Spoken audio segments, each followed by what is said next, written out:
सामने आ गया सारा मसला। अभी सिर्फ 2 चैनलों ने आवाज उठाई है, समा ने और जियो ने।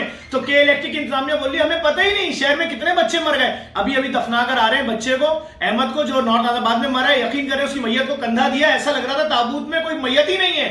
इतना छोटा और इतना कमजोर बच्चा था। रात में उसका दूसरा पड़ोसी दोस्त था, उसको दफना कर आए मोहम्मद शाह कब्रिस्तान में। इसकी मैयत गई है सखी हसन।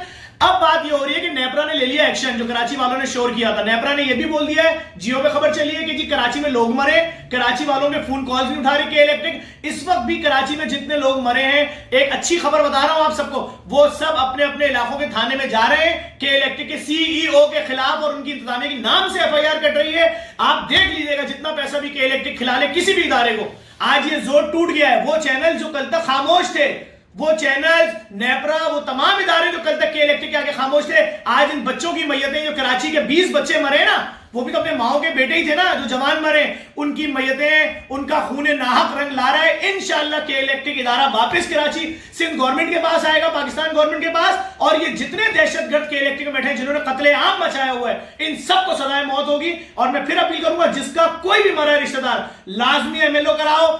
जाओ अपने मौलवी से पूछो, अगर एमएलओ नहीं कराया, मैयत बाहर निकलवाओ, एमएलओ करवाओ, फिर दफन करवाओ, कोई गुनाह नहीं है। उस मरने वाले को इंसाफ दिलवाओ और उस एमएलओ की बेस पे एफआईआर कटवाओ के इलेक्ट्रिक की सीईओ के खिलाफ। इंशाल्लाह आज रात में, ये तो नॉर्थ आजाबाद में 2 बच्चे मरे, कल रात गए थे तैमूरिया थाने, उन्होंने वहां से मुश्किलात पैदा की, हमने वकीलों से राब्ता कर लिया है। इंशाल्लाह इनकी एफआईआर कटेगी। जाफर तैयार वाली बेटी है, शौहर को इंसाफ मिलेगा। जो जो जहां जहां मरा है सबको इंसाफ मिलेगा। इस वीडियो को लाजमी शेयर करें। इन दरिंदों से, के इलेक्ट्रिक नामी दरिंदों से इंशाल्लाह कराची वालों को हुकूमत, अदलिया, जो भी जिसको भी रहम आगे कराची, वो जरूर इंसाफ देगी। बहुत शुक्रिया।